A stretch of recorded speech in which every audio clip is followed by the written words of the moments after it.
রাজশাহীর দুর্গাপুরে বেসরকারি মালিকানায় পরিচালিত মা ও শিশু হাসপাতালে ভুল চিকিৎসায় এক প্রসূতি ও নবজাতকের মৃত্যুর অভিযোগ উঠেছে। এ ঘটনায় হাসপাতালে ঘেরাও করে বিক্ষোভ করেছেন স্বজনরা। খবর পেয়ে টহলরত সেনাবাহিনীর একটি টিম ও পুলিশ এসে পরিস্থিতি নিয়ন্ত্রণ করে।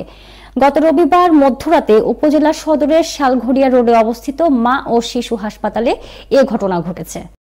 ভুল চিকিৎসায় মারা যাওয়া ওই প্রসূতির নাম রোকসানা বেগম। তিনি উপজেলার দেবীপুর গ্রামের আবু হানিফের স্ত্রী। প্রত্যক্ষদর্শীরা জানান, ঘটনার পর প্রসূতির স্বজনেরা হাসপাতালের চিকিৎসক ও কর্মচারীদের কয়েক ঘন্টা অবরোধ করে রাখে। এ সময় প্রসূতির মরদেহ বহনকারী গাড়ি হাসপাতালের মূল ফটকে রেখে অবস্থান নেন স্বজনেরা।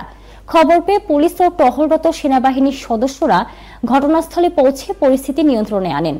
প্রসূতি রোকসানার স্বামী আবু হানিফ জানান, রবিবার রাত 11:30টার দিকে তার অন্তঃসত্ত্বা স্ত্রীকে শারীরিক পরীক্ষা করানোর জন্য মা ও শিশু হাসপাতালে নিয়ে গেলে সেখানে উপজেলা স্বাস্থ্য কমপ্লেক্সের আবাসিক চিকিৎসক ডাক্তার মিল্টন সহ কয়েকজন ছিলেন। তাদের দেখানোর পরপরই চিকিৎসকরা স্ত্রী রোকসানাকে হাসপাতালে ভর্তির কথা বলে দ্রুত সিজারিয়ান অপারেশন করতে বলে জানায়।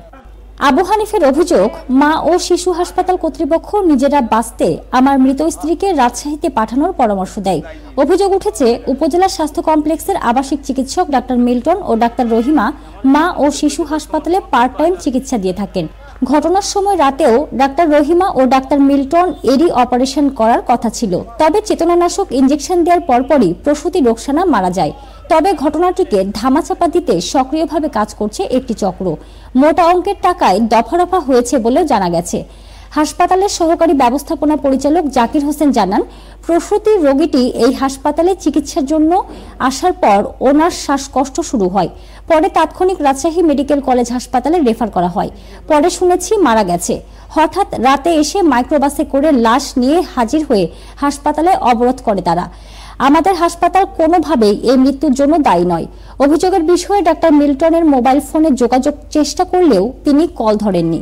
উপজেলা স্বাস্থ্য কর্মকর্তা ডাক্তার রুহুল আমিন বলেন, বিষয়টি রাতে শুনেছি। স্বজনদের লিখিত অভিযোগ পেলে বিধি মোতাবেক আইনি ব্যবস্থা নেওয়া হবে। দুর্গাপুর থানার অফিসার ইনচার্জ দুরুল হুদা বলেন, ঘটনা শুনেছি, তবে এখন পর্যন্ত কেউ অভিযোগ নিয়ে থানায় আসেননি।